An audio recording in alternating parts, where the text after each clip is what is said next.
Hey, I know I'm popping on here suddenly with no warning, and here I am, man. But I never know some days when I'm going to be able to carve out a time to come on here. And those are the days I'll pop on at some weird time. I was up late last night putting together a parody response to a song last night. So I threw out my voice doing that, and I wasn't sure I was going to be able to come on today at all because singing really takes it out of me these days. I'm just not in practice. So this is a question that's actually popped up quite a bit that I haven't been able to answer, that people ask, and I haven't answered it yet. So I thought I would take the opportunity today to talk a little bit about that. There are a lot of cultural forces out there that I try not to talk about. Why? Because we're talking about people that have got, I believe, serious mental issues going on, untreated, undiagnosed mental issues. And I think by going after them, we're just making it worse, because I think that a lot of these people would benefit from being isolated. And I think pretty much anybody that listens to them is going to pick up pretty quickly that, to borrow the phrase from one of the people that used to work in my family's home, she used to say, their biscuits ain't buttered right. So their biscuits ain't buttered right. And there's some of these people that are so outlier, that have so few supporters, or their supporters figure out pretty quickly how twisted they are. And then there's some that have physical issues that are impacting their message. So I try not to go after those people anymore. I have some in the past. The best example of that is Lori Alexander, who has suffered off and on with brain tumors. I look at some of what she's saying and think, theology or brain tumor? And since I can't really say which one it is, I pretty much leave her alone, because if on the off chance it's brain tumor driving this stuff, I don't want to add to that. I don't want to make it worse. She already has a pretty significant persecution complex. Yes, she says terrible, terrible things. And she, hey, Kentucky girl, and she puts women down. But again, I'm not sure I can't slice it up and figure out how much of this is brain tumor, how much of this is paranoia, how much of this might be mental illness, how much of this is just a function of her personality. I can't say. So I pretty much leave her alone as a result. I have no intention to add to her stress, even with her husband trying to PM my husband to tell me to back off when I'd already made the decision to do so, which was really silly. He chose a really weird moment to reach out to my husband. My husband was sick and said, I don't want to talk to this guy. So I had to talk to him and tell him basically to flake off, that I was going to leave his wife alone, because I had concluded it would be like poking a sick badger with a very sharp spoon. So I don't say much about her anymore. I let her do her own thing. Anybody following her is going to figure out pretty quickly that the biscuits ain't buttered. So there's that.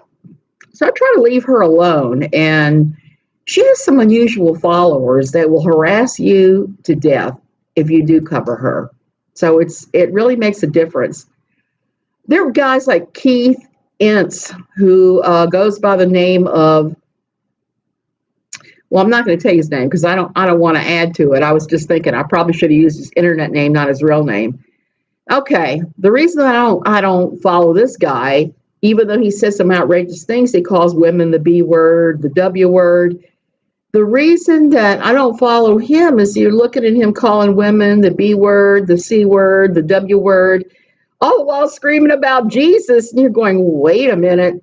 Somebody's got something going on here that's not very Christ-like.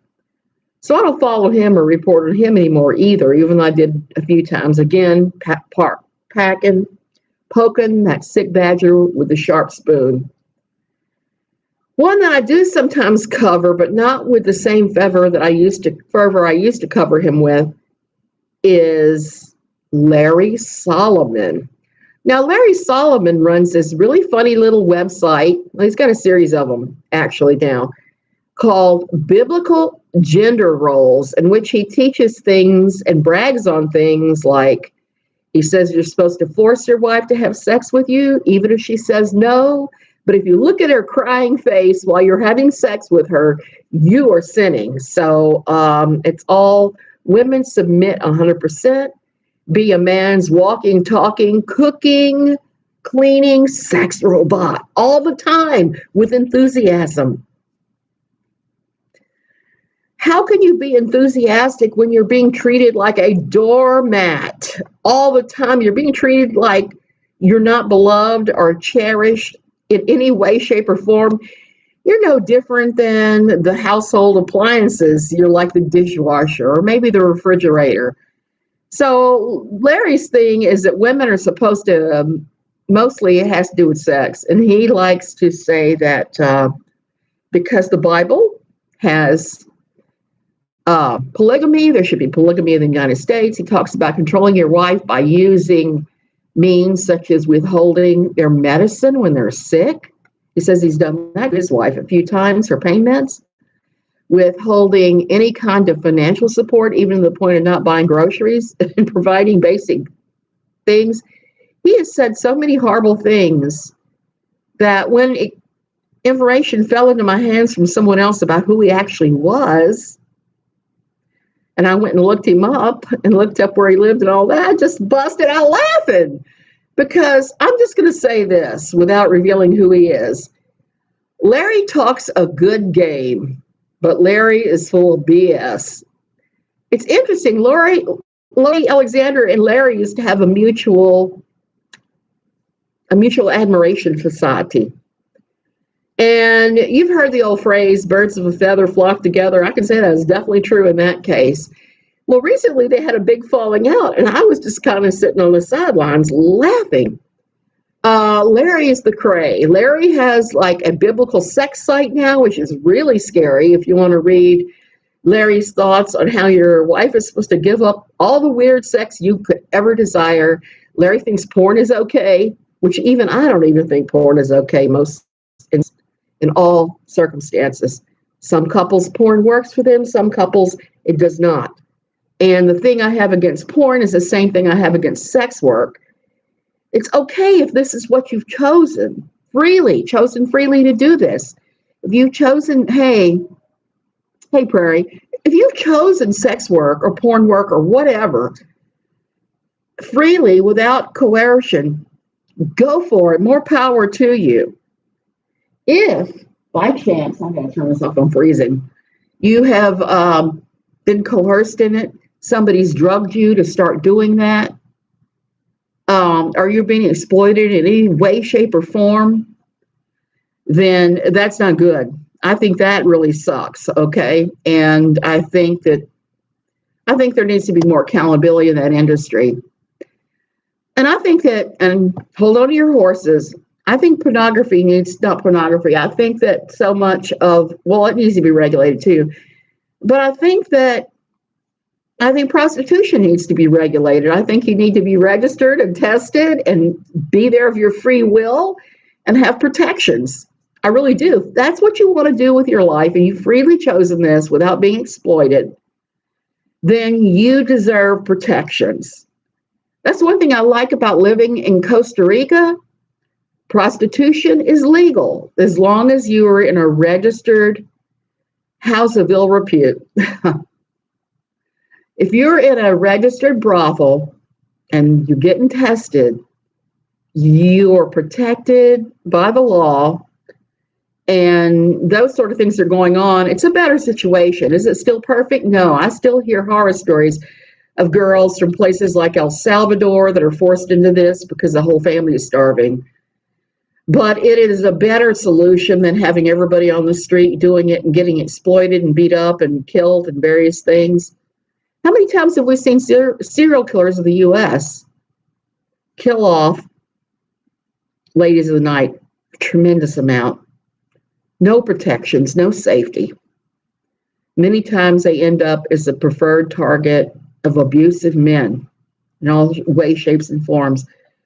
Your chosen work should not be, your chosen line of work should not be a pipeline to abuse. I'm just going to say it right then. And yes, prostitutes can be raped, all sorts of horrible things. They're much less likely to report these things. You know, that's one of the things I've got to say. I really enjoy Law and Order SVU, because sometimes they challenge your notions about these things and challenge your ideas about what rape is and about what sexual abuse is and what coercion is, what exploitation is. And to have that in mainstream TV is pretty out there. So there's that. Even though Debbie Pearl, another problematic quiverful enforcer, says that Law and Order SVU is pornography. I can assure you it is not. So that's basically why I leave some of these people alone, because not only was what they're saying is problematic and what they're saying should be discussed, but when you couple that with a brain tumor, somebody clearly dealing with mental issues, and somebody else dealing with their beta-ness and their purely averageness by acting out like this, I think we have to treat them like we treat street preachers. Most people see a street preacher in some place like Jackson Square in New Orleans or in the Fells Point area of Baltimore, at the little park there at the end of, I can't remember, the end of Thames Street there. You hear these guys rant and rave and say, you're going to hell. This and that and the other thing has happened to you. And this and that is happening and you were just sucky. But you got to come to Jesus. Most of us will walk past those guys with maybe an uncomfortable smile or two, but we don't engage. We don't listen. A few maybe mentally ill people stop and listen and get saved. But the majority of us just glide on by these people. And with good reason. And I'm beginning to think that some of the sicker cultural enforcers, in Quiverful especially, we need to treat them like that. We need to treat them like Nixon treated Agnew. I mean, just, no. You don't engage, and these people do go away eventually if they don't have enough of an audience, especially the ones that are threatening women. I don't know how Keith has not ended up arrested, because he's made some legitimate threats towards his former church members, pastors, and his ex-wife. How these people walk around and do these threats, I will never know, because I can't see doing that to anyone. So I have something else to talk about that I didn't list. I was on Real Entertainment News's live stream the other night talking about the legal letter ordering me to not delete anything, a unfiled spoliation notice from Without a Box of Kleenex. I was on there with Ren, and Ren has been nothing but nice to me. And I got to say this: I've always been one of those people. I have friends from all walks of life. I always have. I enjoy them. I may not always agree with them 100%, but I am not going to shut everybody down because they don't 100% line up with me on everything. That's just how I've always been. And he mentioned that Grumpy Granny had gone after him for bullying me. And I have to say, I was not bullied. Ren brought up a valid point, and we discussed it. And I had to conclude he actually had there was some realness there going on. So I said, yes, okay, point taken. I understand where you're coming from. I will try to refrain from doing this. It was back to that same discussion. I try to be decent to everybody, Prairie, and if I run across people I'm unable to be decent to, I just don't comment or I block them, because I just can't be decent to them. And that's why I sometimes will wait before I respond to people who are saying things I don't like. It's why I didn't jump all over JJ and PJ when they claimed I was racist over this thing we're discussing about with Ren, with this thing that Grumpy Granny was talking about. These things happen. But here's my point. Grumpy Granny, I do appreciate that you were trying to defend me. I do appreciate that. But I'm a big girl. I can take care of myself. One of my friends that I actually had to have this conversation with is sadly gone now, a guy by the name of Nigel Benjamin. I first met Nigel when I was 15 and he was 21. He played with a band called Mott that I loved that was an offshoot of Mott the Hoople. He was a nice young man. I met him then. We were out of touch many years. 10 years ago or so, Facebook put us both back in touch and we started talking again. And he morphed into a really close friend to the point where every Sunday evening I could count, he would call me and we would have a nice long natter on the phone every Sunday night. And sadly, he died in July of 2019. So Nigel, you lucked out. You missed this whole COVID crisis. But Nigel and I were very simpatico. We both had very similar thoughts, but Nigel was way more fierce than me. And Nigel knew I wrote for No Longer Quivering with Pathos. And Nigel knew that I held some pretty liberal views on a lot of things. So what happened was, for a while there, Nigel would show up wherever I was, anytime I was having debate or discussion with someone, and start beating them up.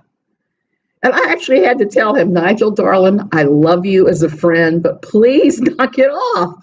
I can defend myself just fine. So, Grumpy Granny, that's what I want to say to you. Please knock it off. If you're genuinely trying to defend me, I appreciate it. If you're trying to use me to score points against Ren, you're way off base. I'm not racist, and I think Ren has pretty much figured that out about me. And when I'm told I've done something that's offensive racially, I try to correct it. I try to learn and do better, always. And I'm not perfect by any stretch of the imagination. I tend to react too quickly. Wow, there's a great Kiskadee looking in the window with me. He came real close. So there I am with my ADD brain jumping all over the place this morning with no vocals, no lungs, because I sang my response to that,